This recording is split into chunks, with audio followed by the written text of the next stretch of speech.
لو عندكم عزومه ومش عارفين تعملوا ايه على السفره شكله شيك كده وحلو، يبقى لازم تجربوا عرق الرومي بالشكل ده. بجد يا جماعه تحفه.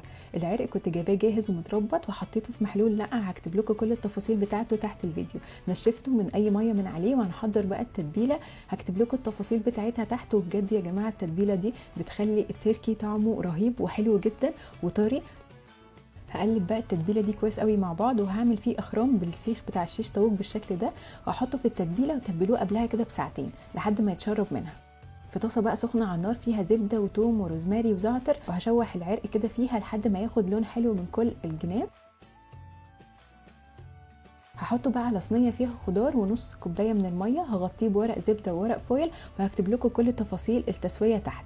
بعد ما عدى ساعه شلت بقى ورق الفويل من عليه، والسوائل اللي نزلت منه هغطيها بقى كده كلها بيه، وهدخله تاني الفرن عشان ياخد لون ذهبي كده وحلو بالشكل ده. سبته بقى يبرد خالص، وبعد كده قطعته شرايح رفيعه بالشكل ده. وبجد يا جماعه جوسي، وبصوا رهيب حلو جدا. حطيته بقى على رز بالخلطه وشويه مكسرات، والصوص هكتب لكم كل التفاصيل بتاعته تحت الفيديو، وهيبقى عندكم احلى طبق عرق رومي بجد تحفه. ولو حابين تشوفوا كل تفاصيل الوصفه دي هتلاقوها على قناه اليوتيوب. بس كده، ده كان فيديو النهارده، ما تنسوش اللايك والكومنت والشير، وبس كده.